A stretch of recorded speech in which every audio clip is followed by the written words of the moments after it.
சைரா. என் உயிரின் உயிரானவர்களே, வாழ்க்கை தரம் இன்னமும் உயரலை. கடந்த காலத்தில் ஏற்பட்ட தோல்விகள் இந்த நிமிஷம் வரைக்கும் என் வாழ்க்கையில் பாடாப்படுத்துது. மேல முடியாமல் கடும் துயரத்தில் நான் வாழ்ந்துக்கிட்டு இருக்கேன். சாயப்பா தான் என்னுடைய வாழ்க்கை துணை, குரு. அவர் தான் என்னை காப்பாற்றணும். அதற்கு நான் என்ன விஷயத்தை செய்யணும் அப்படின்னு ஒரு சாய்ராம் கேட்டிருந்தாங்க. இது மாதிரி பலருக்கு பலவிதமான பிரச்சனைகளால் மனசு ரொம்ப ரொம்ப பாரமாக இருக்கு.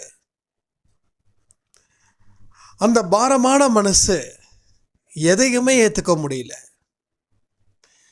ஒரு தற்காலிக சந்தோஷத்தை, தற்காலிக வெற்றியையும் அதை அனுபவிக்க முடியல. ஒரு நிரந்தரமான வெற்றியையும் அதை தேடி போகவும் முடியல. ஏன்னா அந்த அளவுக்கு பாரங்கள் அதிகரிக்குது. இவ்வளோ கஷ்டத்தை தெரிஞ்ச சாயப்பா கையை கட்டிக்கிட்டு வாயை பொத்திக்கிட்டு சும்மாவா இருப்பார்? கேட்டவனே கொடுப்பது சாயப்பா தானே. அவருக்கு இவ்வளோதான் கொடுக்க முடியும்னு கணக்கு ஏதாவது இருக்குதா என்ன? ஸோ எந்த கணக்குகளும் இல்லை. இதில் இருந்து நாம் மீள்வது எப்படி? சாயப்பா கிட்ட எந்த மாதிரி பிரார்த்தனைகளை வைக்கணும்? நம்பிக்கையை ஏற்படுத்துவது எப்படி வாழ்க்கையில்? இதை பற்றி தான் இன்றைக்கி இந்த ஆடியோவில் பார்க்க போகிறோம். அதே மாதிரி இன்றைக்கி நைட்டு தான் லைவ். நான் 11ஆம் தேதி அப்படின்னு தெரியாமல் சொல்லிட்டேன். ஸோ இன்றைக்கி நைட்டு கரெக்டாக 11 மணிக்கு, ஓகேங்களா? இன்றைக்கி நைட்டு கரெக்டாக 11 மணிக்கு லைவ். 11 to கரெக்டாக 12:30 வரைக்கும் நம்ம லைவில் இருப்போம். ஸோ மிகப்பெரிய தீர்மானங்கள் எல்லாம் இன்றைக்கி நைட்டு நம்ம லைவில் பேச போகிறோம். ஸோ நிறைய சந்தேகங்கள் கேளுங்க. கொஞ்சம் சாதாரண வார்த்தைகள்லாம் எதுவுமே வேண்டாம். நிறைய சந்தேகங்கள் கேளுங்க. ஏன்னா நிறைய சந்தேகங்கள் கேட்டால் தான் நிறைய பேருக்கு அது கிளாரிஃபை ஆகும். அதனால் ஃபீல் பண்ண வேண்டாம். சாயப்பா இருக்க நம்ம வாழ்க்கை கண்டிப்பாக சிறப்பாக இருக்க தான் போகுது வரக்கூடிய நாட்களில் இருந்து. சரி, மீளா துயர் என்ன பண்ணலாம்? எப்படி இதில் இருந்து நாம் சேஃபாக இருக்கலாம்? ஒரு விஷயத்தை நாம் நல்லா கனமாக ஆழமாக புரிஞ்சுக்கணும். உங்களுடைய ஒவ்வொரு எதிர்பார்ப்புகளும் சாயப்பாவால் நிச்சயமாக பூர்த்தி செய்யப்படும். உங்கள் கர்ம வினைகள் அதற்கு தடைகளாக இருக்கு. உங்கள் பாவங்கள் அதை எதையுமே செய்ய முடியாத அளவுக்கு தடுக்குது. ஸோ எது தடுக்குது? நீங்கள் செஞ்ச பாவங்கள். அந்த பாவத்தின் விளைவு தான் நாம் நினைச்ச மாதிரியான வாழ்க்கையை வாழ முடியாத அளவுக்கு மிகப்பெரிய ஒரு துர்பாக்கிய நிலையை அது கொண்டு வருது. போன வருஷம் 2022 ஒரு சாய்ராம் உடைய வாழ்க்கை ஒரு மிகப்பெரிய சேலஞ்சாக இருந்தது. அவங்க இப்போது ஒரு 3 டேஸ்க்கு முன்னாடி அவங்க சொன்னது எனக்கு ரொம்ப வியப்பாக இருந்தது. சாயப்பா மேலே மட்டும் தீவிரமாக நம்பிக்கையை வச்ச அன்பை சாயில சொன்னக்கூடிய அந்த கடமை என்ன அப்படின்றத தேடி கண்டுபிடிக்கிறதுக்கே எனக்கு 1 மாதம் 2 மாதம் ஆச்சு. அதுக்கப்புறம் இதுதான் என் கடமை அப்படின்னு முடிவு பண்ணேன். அந்த கடமையில் மட்டும் கவனத்தை செலுத்து. நீங்கள் சொல்லாத ஆடியோவில் எந்த ஆடியோவிலையும் அது சொல்லாமல் இருந்ததே இல்லை. கவனத்தை வச்ச என் வாழ்க்கை இந்த அளவுக்கு மாறுமான்னு நானே வியக்கிற அளவில் என்னோட வாழ்க்கை மாறி போயிருக்கு. ஒரே ஒரு விஷயந்தான் நம்ம சொல்கிறோம், அவர் மேலே வைக்கக்கூடிய நம்பிக்கை, உங்கள் மேலே வைக்கக்கூடிய நம்பிக்கை, இந்த 2 நம்பிக்கையும் குறையாமல் இருந்துச்சுன்னா உங்கள் வாழ்க்கையில் கண்டிப்பாக பெரிய சுபிக்ஷமே நடக்கும். மங்களம் உண்டாகும், ஜெயம் உண்டாகும். மற்றவங்களுக்கு வேணா நாளைக்கு நியூ இயர், ஆனால் நமக்கும் தினமும் நியூ இயர் தான். ஒவ்வொரு நாளும் நம்ம வாழ்க்கையில் சிறப்பான இடத்தை நோக்கி போகணும். ஒரு இடம் இருக்குது, அந்த இடம் மேடாகவும் இருக்குது, கீழையும் இருக்குது. கீழே இறங்குனா கஷ்டம், மேலே ஏறி போகிறது தானே நம்ம வாழ்க்கையில் வாழணும். அப்போ நாம் என்ன பண்ணுறோம், மேலே போகணும்னு நினச்சி கீழே இறங்கிக்கிட்டு இருக்கோம். ஸோ மேடான பகுதிக்கு வந்தால் தான் சேஃப். கீழான பகுதிக்கு போகிறதோ இல்லை அதே இடத்துல நிற்கிறதோ சேஃப் கிடையாது. ஆனால் நாம் பிடிச்சிக்கிட்டு இங்கே தான் நிற்பேன்னு சொல்லி அங்கேயே பிடிச்சிக்கிட்டு அங்கேயே நிற்கிறோம். பிரச்சனைகள் வெடிக்குது. நீங்கள் மூவ் ஆகி நகரும்போது இருக்கக்கூடிய பிரச்சனைகள் உங்கள் வாழ்க்கையில் முன்னேற்றத்தை கொடுக்குது. நீங்கள் அதே இடத்துல நின்று பயந்து நிற்கக்கூடிய பிரச்சனைகள் உங்கள் வாழ்க்கையில் பின்னோக்கி மட்டும்தான் இருக்கும். சின்ன பெரியவங்க சொல்லுவாங்க, 5லேயும் சாவு 50லேயும் சாவு. அதெல்லாம் எதுக்கு சொன்னாங்கன்னா, வாழ்க்கையில் துணிஞ்சு போராடு, தெய்வம் ஒன்று இருக்கு. நேர்மை செத்து போகல. ஏன் நேர்மை செத்து போயிடுச்சுன்னு சொன்னாங்கன்னா, இன்னைக்கு அந்த அளவுக்கு அராஜகங்கள் ரொம்ப அதிகரிக்குது. நம்ம குடும்பத்திலே பாருங்க, நம்ம சொல்கிறோம் நாடு கெட்டு போயிடுச்சுன்னு. நாடுன்றது யாரு? நீங்களும் நானும் தான் நாடு, வேற யாரு நாடு? நம்ம வீட்டுக்குள்ளே பாருங்களேன், எவ்வளோ அநியாயம் நடக்குது. வீட்டில் மொத்தம் 4 பேர் 5 பேர் அப்படின்னா, தனிப்பட்ட முறையில் அவங்க மனசாட்சி கிட்ட பேசி பார்த்தா தெரியும், எல்லாருமே அராஜகம் பண்ணுறோம். மனசில் ஒருத்தனை தப்பாக அவனை அழிக்கணும்னு நினைக்கிறது கூட ஒரு அராஜகம்தான். ஒரு மனுஷனோட வளர்ச்சியை பார்த்து பொறாமைப்படுறதும் ஒரு மிகப்பெரிய அராஜகம். இதெல்லாம் கேடுகட்ட எண்ணங்கள், மோசமான எண்ணங்கள். ஒருத்தவன் மனுஷன் மேலே பொறாமைப்படுறது அது அவன் வாழ்க்கையையே அழிக்கும். அவனோட உழைப்பை யாரும் பாராட்டுறது இல்லை. அவன் உழைச்சிட்டான்னா அவன் மேலே சேர வாரி இறைப்பதற்கு நிறைய பேர் தயாராக இருக்கும். ஸோ அநியாயம் அதிகமாக இருக்கிறதால தான் நம்ம சொல்லிக்கிறோம், நியாயம் ஜெயிக்காது, நியாயம் செத்து போயிடுச்சுன்னு. அப்படி இல்லை. பாஷா படத்தில் ரஜினி அவர்கள் ஒரு விஷயத்தை ரொம்ப சூப்பராக சொல்லுவாங்க. கெட்டவனுக்கு நிறைய கொடுப்பான் ஆண்டவன், ஆனால் கை விட்டுடுவான். நல்லவனுக்கு சோதனையை அதிகமாக கொடுப்பான், ஆனால் கைவிட மாட்டான். இது எனக்கு ரொம்ப பிடிச்ச ஒரு விஷயம், டைலாக்ஸ். இது மாதிரி நிறைய விஷயங்களை நம்ம சினிமா ஆக்டர்ஸுங்க, எம்ஜிஆராக இருக்கட்டும், ரஜினியாக இருக்கட்டும், யாராக இருக்கட்டும், நல்ல விஷயங்கள் சொன்னால் நம்ம அப்ரிஷியேட் பண்ணணும். உண்மை தானே? கெட்டவங்களுக்கு அள்ளி அள்ளி கொடுப்பாங்க, ஆனால் அத்தனையும் ஒரு நாள் போயிடும். கெட்டவன் என்னதான் கடவுளே என்னை காப்பாத்துன்னு சொன்னால் கூட கடவுளுக்கு காது கேட்காது. கடவுளுக்கு யார் சொல்கிறது காது கேட்கும்னா, நல்லவங்க சொல்கிறது காது கேட்கும். உன்னோட தர்மமே உன்னை காப்பாற்றும். நீ உனக்கு தர்மம் எப்போ காப்பாற்றுனா, நீ மக்களுக்கு மட்டும் நல்லது பண்ண பத்தாது, உனக்கும் நீ நல்லதை செய்யணும். சில பேர் பார்த்தீங்க அப்படின்னா மக்களுக்கு நல்லது பண்ணுவாங்க, ஆனால் தன்னை சிதைச்சிப்பாங்க. அது ரொம்ப தவறு. ஒன்றை நீ சிதைச்சிக்கிறதே மிகப்பெரிய பாவம். இந்த ட்ரிங்க்ஸ் அடிக்கிறவங்க சொல்லக்கூடிய ஒரே வார்த்தை, நான் என் பொண்டாட்டி பசங்களை அடிக்கலை, யார் வம்பு தும்புக்கும் போகலை. நான் பாட்டுக்கு குடிச்சிட்டு நான் பாட்டுக்கு வீட்டில் படுத்து தூங்குறேன், யாருடைய குடியையும் நான் கெடுக்கல எப்படின்னு சொல்றவங்க தன்னுடைய குடியை கெடுக்கிறாங்க. ஒரு மனுஷன் தண்ணி அடிச்சான் அப்படின்னா மற்றவங்களுக்கு பாதிப்பு இல்லை, ஆனால் அவன் நம்பி இருக்கக்கூடிய அந்த குடும்பத்துக்கு பாதிப்பா இல்லையா? குடும்பத்தை நடுத்தர நிறுத்தக்கூடிய அந்த பாவம் இருக்கே, அது அவனை சும்மா விடாது.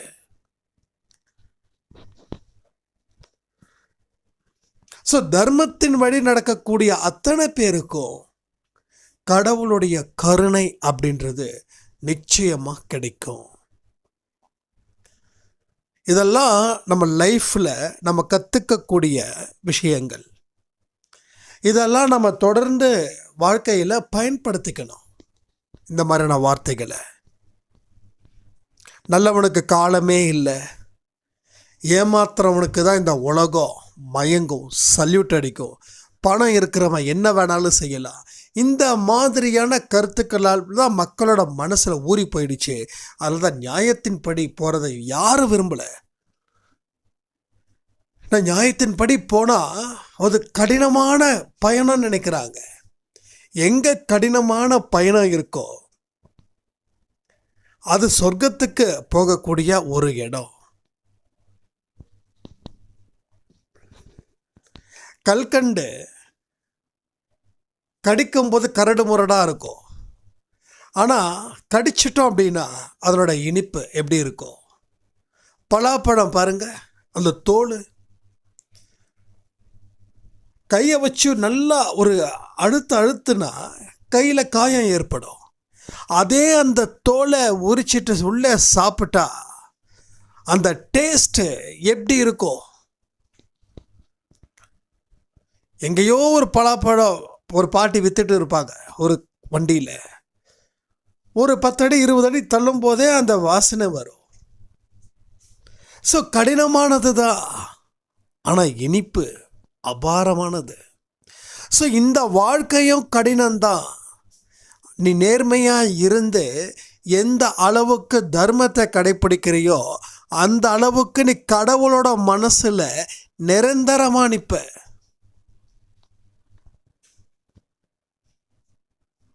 இன்னைக்கு நடக்கிற கஷ்டங்களை வச்சு துவண்டு போவாத. இது தண்டனைக்குரிய காலம்.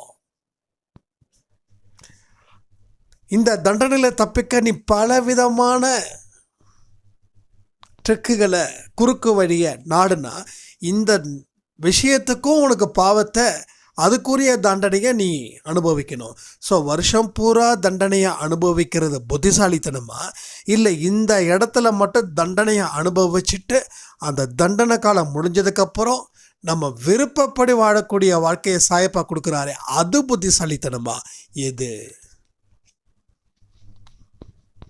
ஸோ மனசை ஒருமுகப்படுத்தணும், மனசை நல்லதுக்கு கொடுக்கணும். 10 பேர் போகிறாங்கன்னா அவங்க எந்த இடத்துக்கு போகிறாங்க, அவங்களோட எண்ணங்கள் எப்படிப்பட்டது? உங்களோட நண்பர்கள் கூட சொல்கிறேன், உங்கள் நண்பர்கள்கிட்ட நீங்கள் சகவாசம் வச்சுருக்கீங்கன்னா அவங்க எப்படிப்பட்ட மனிதர்கள்? பொறாமைக்கு சொந்தக்காரர்களா, ஆணவத்தின் சொந்தக்காரர்களா, இல்லை தீய பழக்க வழக்கத்துக்கு அடிமையானவர்களா? இது எல்லாம் இருந்தால் கட் பண்ணணும். உடனே இங்கே கேட்கலாம், சில பெண்கள்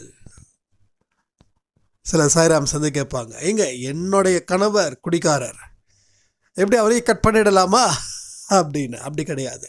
சில கர்மாக்களை நம்ம அனுபவிச்சு தான் ஆகணும். எதெல்லாம் தவிர்க்க வேண்டிய உறவுகளாக இருக்குதோ அதை தவிர்ப்பது உத்தமம்.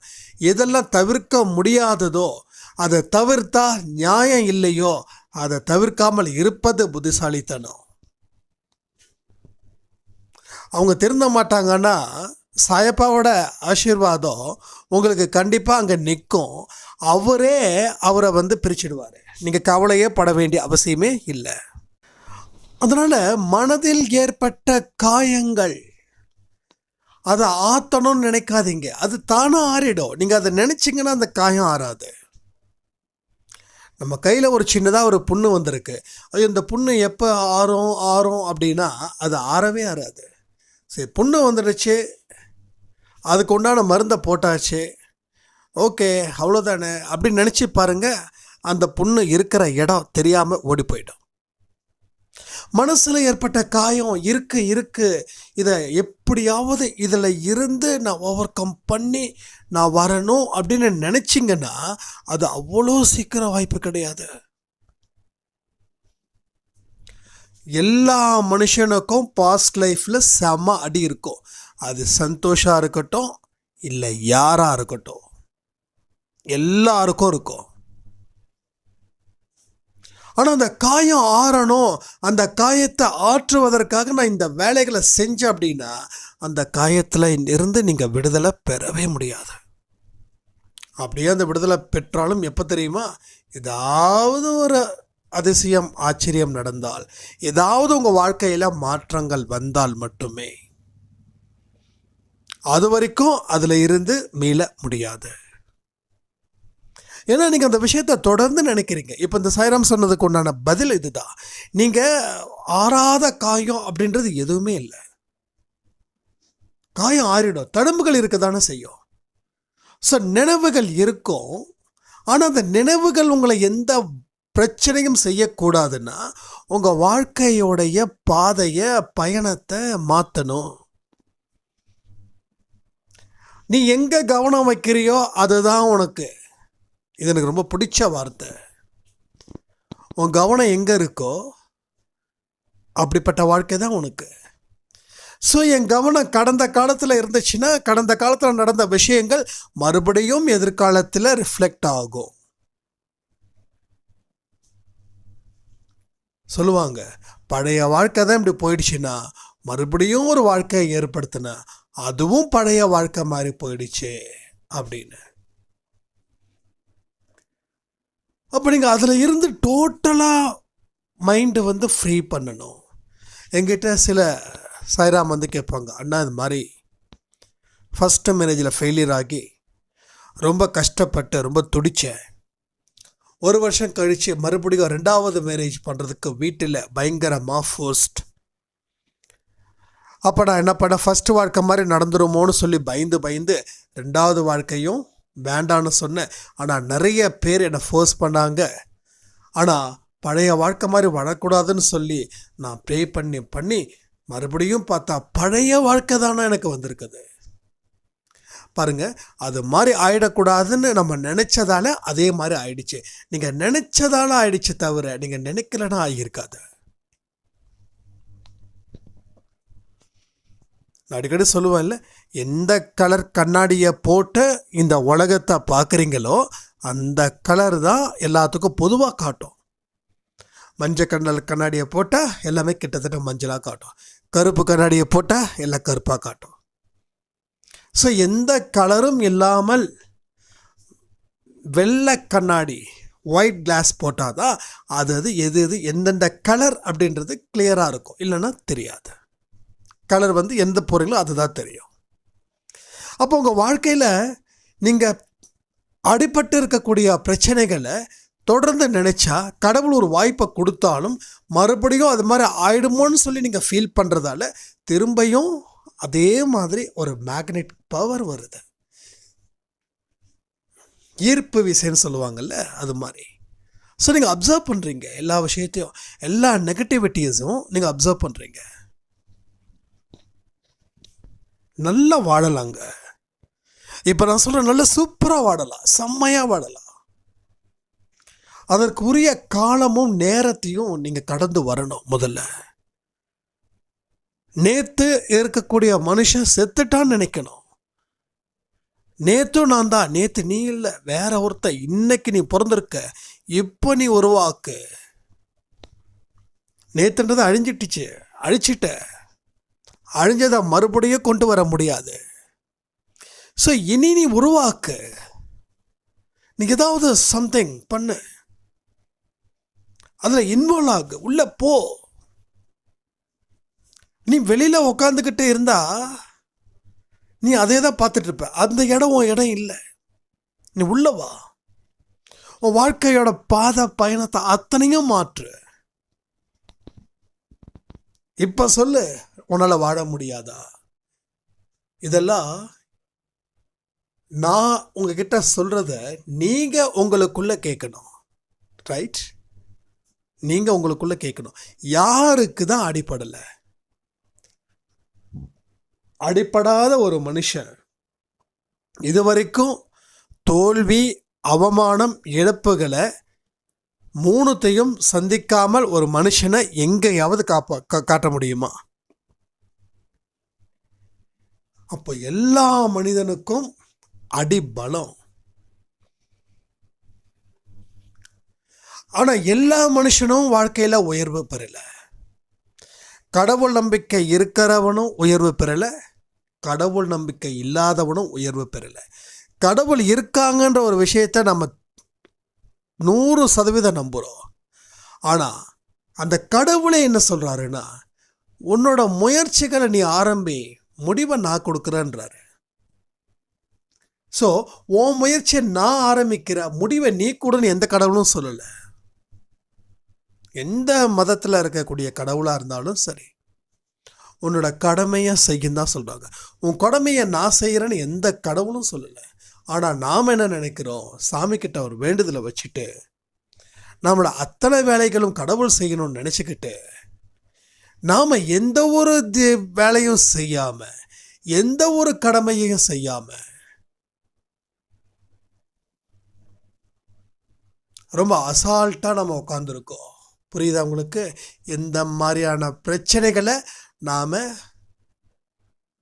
ஃபியூச்சரில் ஃபேஸ் பண்ண போகிறோன்றது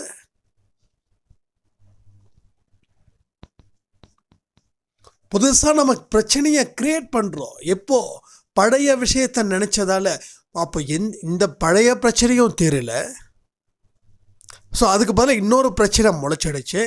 ஏன் பழைய பிரச்சனை தீரலை, ஏன் முளைச்சதுன்னா, நீங்கள் பழைய பிரச்சனைகளை பார்த்து பயர்ந்தோ இல்லை அதை சமாளிக்க முடியாத அளவுக்கு நீங்கள் கோழையாக உட்கார்ந்துருப்பதாலேயோ நடந்த பிரச்சனைகள். ஸோ உறுதியான நிலைப்பாடுகள், கடவுள் இருக்காரு அப்படின்ற ஒரு விஷயத்தை நம்ம சொல்கிறோமே தவிர, பட் செயல்படுத்த நாம் தயாராக இல்லை. ஏன் இம்ப்ளிமெண்ட் பண்ணலை? நீங்கள் சிவில் இன்ஜினியர் படிக்கிறீங்க, ஓகே. படித்து முடித்ததுக்கப்புறம் என்ன பண்ணுறீங்க? படித்தது நிறைய பெண்கள் ஒரு டிகிரிக்காக படிச்சுட்டு முடிச்சிடுறாங்க. நான் அவங்களையே ரொம்ப திட்டுவேன். நிறைய அன்பே சாயில் அப்படி தான். நான் இன்ஜினியர் படித்தேன்னா, ஆனால் வேலைக்கு போகலை. ஏன்? சும்மா ஒரு படிப்பு ஒன்று இருக்கணுன்றதுக்காக எங்கள் வீட்டில் படிக்க வச்சாங்க, அதனால் நான் படித்தேன். இப்போ நான் கல்யாணம் ஆகிடுச்சு. இப்போ எங்கள் வீட்டில் வேலைக்கு போக அலோவ் பண்ண மாட்டாங்க. பெண்கள் வேலைக்கு போனாதான் ஒரு கான்ஃபிடென்ட் லெவல் வரும்.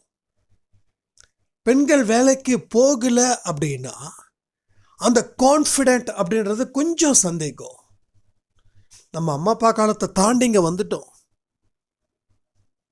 ஆனால் இன்னைக்கு இருக்கக்கூடிய சூழ்நிலை அன்னைக்கு இருந்த மாதிரி இல்லை. அன்னைக்கு ஆண்கள் என்னதான் வெளியில் பெண்களை மதிக்கலைனாலும் உள்ள தன்னுடைய மனைவி பேச்சை கேட்காம தன்னுடைய தாயோட பேச்சை கேட்டாங்க. அப்போ ஏதோ பெண்ணுக்குன்னு சொல்லி ஒரு மரியாதை கொடுத்தாங்க. ஆனால் இன்னைக்கு இருக்கக்கூடிய மனுஷன் தாய் பேச்சையும் கேட்கல, மனைவி பேச்சையும் கேட்கல.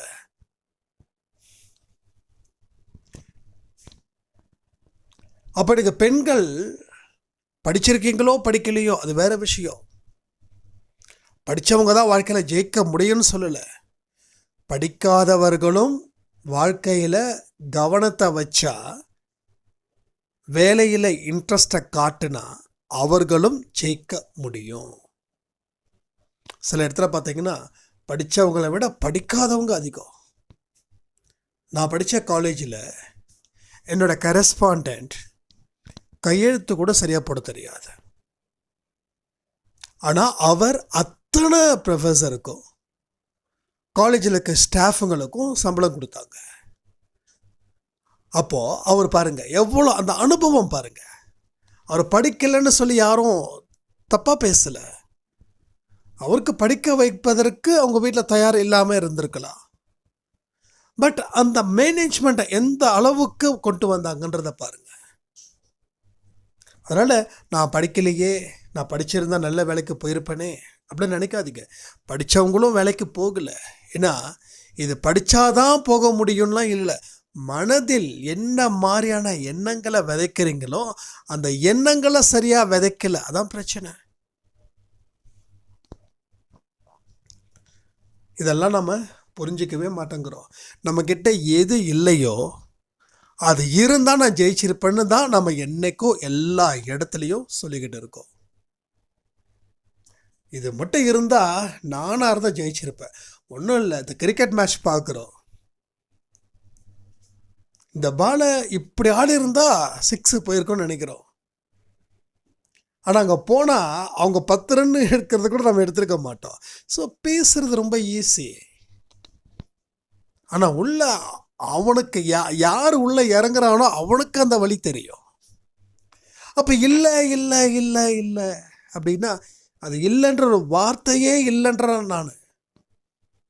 ஆனால் எல்லா மனுஷங்களுடைய வார்த்தைகளையும் கவனித்து பார்த்தா எவ்வளோ பெரிய ஒரு நெகட்டிவிட்டியில் இருக்காங்களே. இவங்களுக்கு வாழ்க்கையில் என்ன பெரிய மாற்றத்தை கடவுள் கொடுத்தாலும் இவங்களை எப்படி ஏற்றுக்க முடியும் அப்படின்னு இதெல்லாம் யோசித்து பார்க்கும்போது நமக்கு ஒரு விஷயம் நல்லா புரியுதுங்க. நாம் எல்லா விஷயத்துலேயும் கமிட் ஆகாமல் அப்படி ஒதுங்கிறதுக்கு எஸ்கேப் ஆகிட்டே இருக்கோம். இந்த எஸ்கேப் ஆனால் நம்மள நல்லதுன்னு நினச்சா ஆகிடலாம். நானும் எஸ்கேப் ஆக ரெடியாக இருக்கேன், தப்பிக்க ரெடியாக இருக்கேன். ஆனால் தப்பிக்க முடியாது. ஒரு நாள் இல்லை ஒரு நாள் டோட்டலாக நம்ம லாக் பண்ணிடுச்சுன்னா, முட்டு சந்தில் போயிடுச்சுன்னு வச்சுக்கோங்க. 4 பேர் துரத்துறாங்க, ஓடுறோம். என்னைக்காவது அந்த ரோடு எண்டிங் ஆகுது, அதுக்கப்புறம் தப்பிக்கவே முடியாத ஒரு இடத்துல மாட்டிக்கிட்டேன்னா அட்டி பிரித்து மேய்ஞ்சிடுவாங்கல்ல. அது மாதிரி தான் இதுவும். ஸோ ப்ராப்ளத்தை நீங்கள் பயப்படாமல் ஹேண்டில் பண்ணுங்க. அதுக்கு தான் நம்ம இந்த மாதிரியான சாயப்பாக்கு செய்யக்கூடிய சேவைகளை செய்ய சொல்கிறோம். செஞ்சால் பிரார்த்தனை பிரச்சனைகள் தீருமா அப்படின்னா, நீங்கள் பிரார்த்தனை செஞ்சீங்கன்னா மனபலம் அதிகரிக்குது. சொன்னது மகாத்மா காந்திக்கு. எங்க எவ்வளோ பெரிய ஒரு சுதந்திரத்தை பிரிட்டிஷ் கவர்மெண்ட் கிட்ட இருந்து வாங்கி கொடுத்துருக்காரு. அவர் சொல்லக்கூடிய வார்த்தைகள் பாருங்க. கூட்டு பிரார்த்தனை அண்ட் பிரார்த்தனையின் மூலமாக தான் என்னால் இதை செய்ய முடிஞ்சதுன்னு ஸ்டேட்மெண்ட் கொடுத்துருக்காரு. நல்லா பாருங்க, நம்ம 4 பேரை வச்சு சமாளிக்க முடியல. ஆனால் அவர் ஒரு பிரிட்டிஷ் ஒரு பெரிய ஒரு அரசாங்கத்தை எதிர்த்து நின்று போராடுறதுக்கு இந்தியா நம்மளை எல்லாரையும் நம்ம தாத்தாலாம் போயிருப்பாங்க. அத்தனை பெரிய ஒன்றிணைச்சு எதிர்த்து போராடி எவ்வளோ பெரிய ஒரு மிகப்பெரிய சுதந்திரம். இன்னைக்கு இந்த சுதந்திரம் கிடைக்கலன்னா இன்னைக்கு நாம் எப்படி இருந்திருப்போம் யோசிச்சு பாருங்க. அப்போ பிரார்த்தனை உங்கள் மனசில் பலத்தை அதிகரிக்குது. பிரார்த்தனை கடவுளுக்கு உரிய ஒரு வழி. கடவுளுடைய வார்த்தைகளை கேட்பதற்கு உண்டான ஒரு மிகப்பெரிய பிளாட்ஃபார்ம் தான் இந்த பிரார்த்தனை. ஸோ பிரார்த்தனையை நல்லா ஆரோக்கியமாக பண்ணணும். பிரார்த்தனைன்றது உட்காந்துக்கிட்டு அழுதுகிட்டு என்னை இப்படி பண்ணிட்டியே அப்படி பண்ணிட்டியே, இது பிரார்த்தனைன்னு சொல்கிறாங்க. ஆனால் இது பிரார்த்தனை கிடையாது. பிரார்த்தனைனா எப்படி இருக்கணும், அதையும் எனக்கு நைட்டு நம்ம லைவில் பார்க்கலாம். யாராவது மறக்காமல் கேளுங்க, பிரார்த்தனை எப்படி செய்கிறதுன்றது கேளுங்க. ஸோ அந்த மாதிரியான பிரார்த்தனைகளை செய்யும்போது உங்களோட உடலும் உங்கள் மனமும் ஒரு உற்சாக நிலையை அடையுது. இதை நாம் சரி பண்ணாமல் வேற எதையுமே நாம் சரி பண்ண முடியாது. மனசில் வச்சுக்கிட்டிங்களா? இதுதான் நமக்கு தேவை. எது தேவை? கடந்த காலம் நமக்கு தேவையில்லை, எதிர்காலமும் நமக்கு தேவையில்லை. எனக்கு இந்த காலம், அது இன்று, இந்த நொடி, அதுதான் எனக்கு முக்கியமானது. இந்த நொடியில் நான் என்ன நினைக்கிறேனோ அதுதான் அடுத்த என் நொடியை தீர்மானிக்குது. இந்த தலையெழுத்து, காலெழுத்து, கையெழுத்து, இந்த எழுத்தெல்லாம் நம்பல. கடவுளே ஒரு பேப்பரையும் பேனாவையும் கொடுத்துட்டார். என்ன எழுதுறியோ அதை எழுது, அதுதான் நீ அப்படின்ட்டார். ஸோ இது வரைக்கும் என்னமோ போயிடுச்சு. அதான் சொல்கிறேனே, நேற்றுன்றது முடிஞ்சிடுச்சு. இந்த வருஷம் முடிஞ்சிடுச்சு. ஓகே, இந்த வருஷத்தில் நல்லது இருந்தால் இதோட பெட்டராக இருக்க போகுது. கெட்டது இருந்துச்சுன்னா இதோட பெட்டராக கிடைக்குதுன்னு சொல்ல வரல. கெட்டது இருந்துச்சுன்னா ஓகே, இந்த வருஷம் என் வருஷம் இல்லை, புது வருஷம் பிறக்குது, நான் புது மனிதன், நாளை முதல் நான் புது மனிதன். இந்த கான்செப்டை மனசில் நிறுத்தி உங்கள் வாழ்க்கையில் வாழ்ந்து பாருங்க. சாயப்பாவோட அற்புத சக்தி எப்படின்றத நீங்கள் கண்ணால் காண்பீங்கன்னு சொல்லி இந்த ஆடியோவை நான் முடிக்கிறேன். ஜெய் சாய்ராம்.